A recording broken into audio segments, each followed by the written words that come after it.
So today we've been looking at data, and then today we're going to look at ways. We're always looking at ways of describing the data. So we've collected the data, and now we're looking at ways of displaying it and also describing or interpreting what it's saying. So one of the ways we can interpret data or say what's happening is we often look for measures of central tendencies. So generally that can mean the mean or the average. It's just things that we like to know. So it's like the middle number, and there's a thing. So when we work out the mean, so the mean is used that symbol. Sometimes they use that symbol, the X with the line.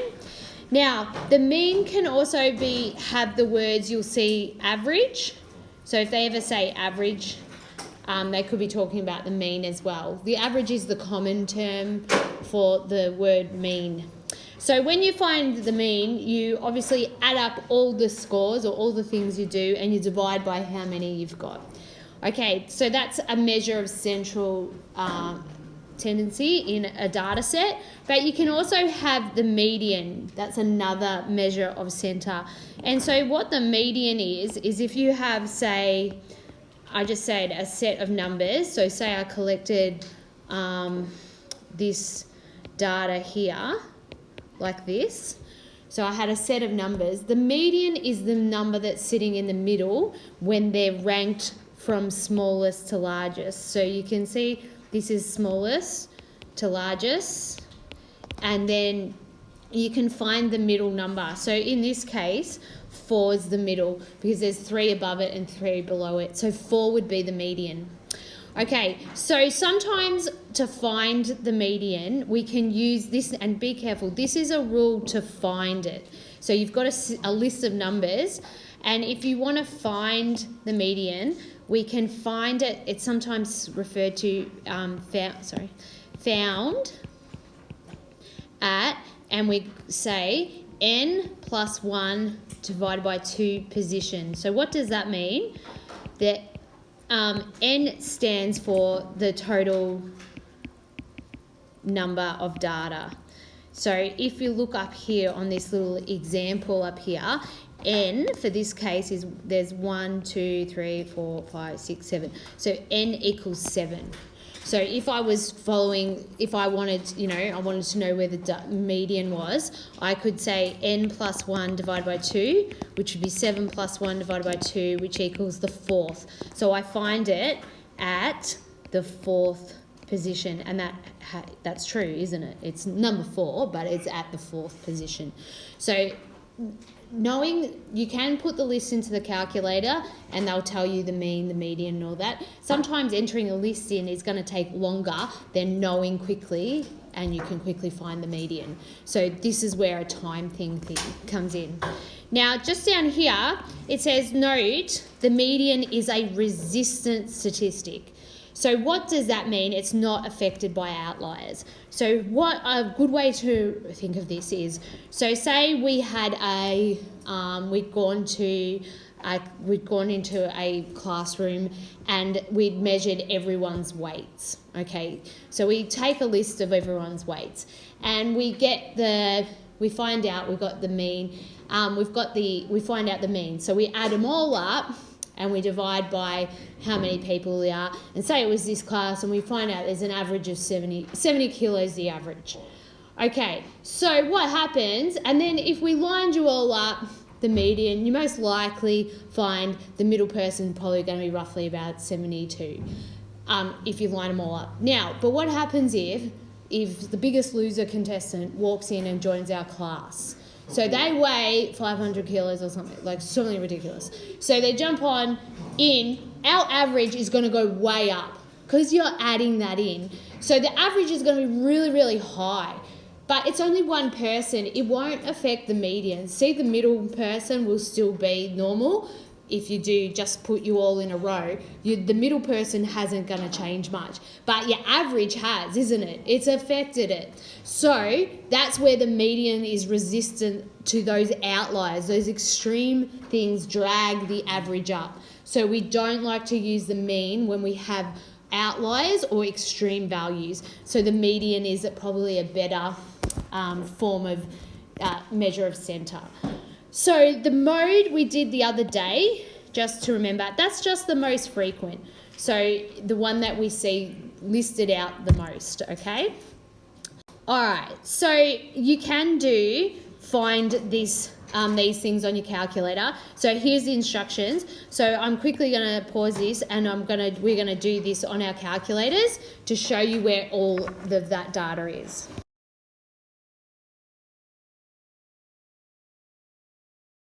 All right, so the next thing we're going to look at is doing histograms. So histograms are another way of displaying data. Yeah, it's a graph of display data. And down here, it's telling you they are good for continuous numerical data. So things like heights, remember height was a continuous, if I collect all your heights, that's a continuous. Weights and things like that. So the difference between what makes a histogram is that it's continuous numerical data. It does look like a bar chart, but can you see the columns are together? There's no gaps there. So that's what makes it a histogram. So we're going to draw up these histograms and do them on our calculator and things like that as well. But we will often be asked to describe them. So when you're asked to describe them, these are the three things or the points that you'll have to cover. And you can write things out in dot point. So you'll say the shape, and if it has outliers, you'll say the center. So remember, the center is the median. So if they say describe it, just say the center is at, and you write the median number. And the spread. And the spread is when you can quote the range, which who remembers what the range is? Maximum minus minimum. So you can do the range, or we'll learn about it, the IQR, which is Q3 minus Q1, which hopefully you saw that in your list of data we found on our calculator. It does have that over here. So we've mentioned it over here, the range. When you do the spread, it's the highest and the lowest, or the IQR. Okay, so we're going to go through the shape first. So we can get these histograms that look like have certain shapes. So you can see with this first one, see how most of the data is at the start and then it tails down. When it does that, it is positive skewed. When you have like the tail at the start and then the chunks out at the end, that one is negative skewed, okay? If you have this perfect bell shape, it's often referred to as symmetric, okay? And if you need to know whether there's an outlier, see how there's a little column well away from everything else. That would be a possible outlier. So you say outlier. So when the center is, as I said, when you've got to quote the center, we'll find the median of the data, and I'll show you how to do that with histograms, and we'll quote that, and then the spread. So it's pretty self-explanatory. All right, so let's have a look at this example here. The histogram opposite shows the distribution of the number of phones per 1,000 people in 85 countries. So describe the shape. So can you see we have this chunk at the start and we go down there? So the shape is positive skewed, yeah, with no outliers. So just remember, you have to say yes or no to outliers. So if you don't make a comment, you don't get the mark. It's not showing that you're stating there is or isn't. So state that there isn't. With the center, we need to locate the center. So what they've told you here is when you had 85 countries, that essentially told you the N. So N equals 85. So do you remember when I said the median can be found at n plus 1 divided by 2? So if I did that here, I'd have 85 plus 1 divided by 2. So what will that be? that will be 43. So it's going to happen at the 43rd position. So the way you can find that is you're going to start here and you go in until you get to 43. So what do I mean by that? See this first column from 0 to 70, it has a frequency of 32, yes? So when I've gone from here to here, I've got 32. What's the next one is roughly, I'm going to say 18. Now, would that mean if I was doing a running total, I'd be up to what? 50. So what that means is the median occurred in there. Somewhere in there was the 43rd, number. Okay, so I know my median occurs in between those two.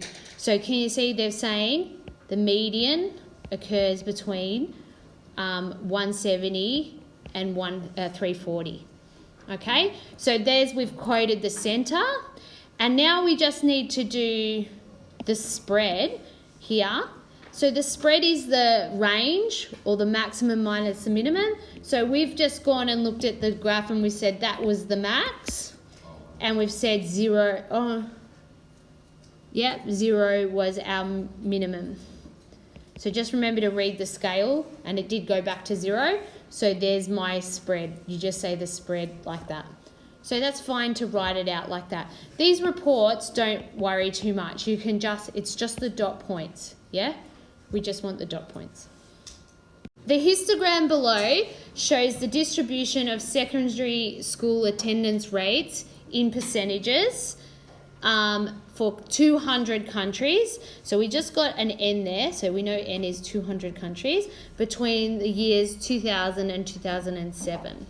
Okay, so what percentage of these countries? So remember when I said percentage, remember we need to say percentage equals an amount over the total times 100.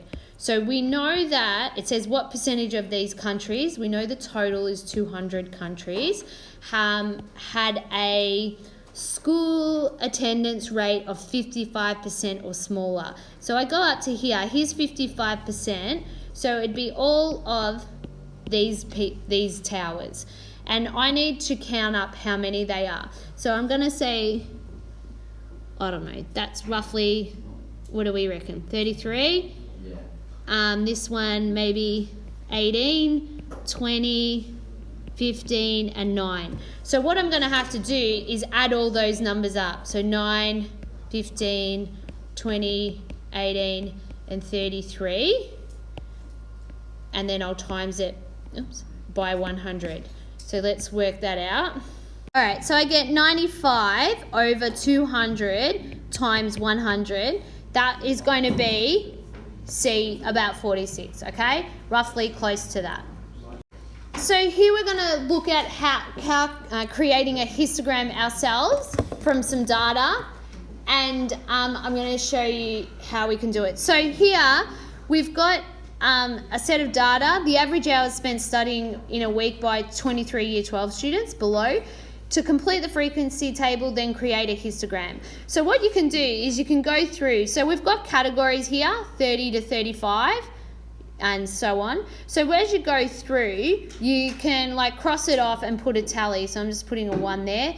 So 48 is here, 45 there, 43 there, 38 is that there.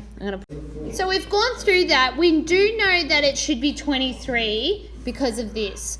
So hopefully when I add mine up, I'll just quickly go down the side here. I had 2, I had 7, I had 10, I had 3, and I had 1. So that's good. That ended up being 23.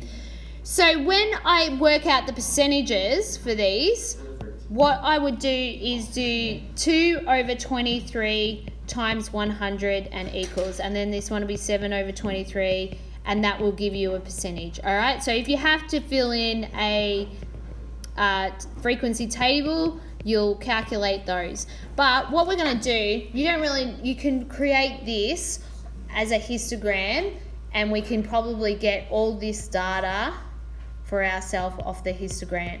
So we'll go and do that now on the calc. And the instructions are actually on here. So we've got, here's how to create a histogram, and there's them changing the bin settings. So all the instructions are there. Here's how to create a histogram from a frequency table that has categories. So can you see up here, when you have a category, see this, it's 0 from 199. When you do that, in the category, when you put this in listen spreadsheets, you need, say you're calling it the population, and then you call this frequency, you need to put the midpoint of the category. The calculator doesn't like ranges. So we just say, because it's 0 to 199, 100 would be in the middle of that. So just put 100, and then you put the frequency, and then down here it tells you how to do it. You never have to do them in in an exam. You might do it in your chapter work, so this might be helpful, this instructions.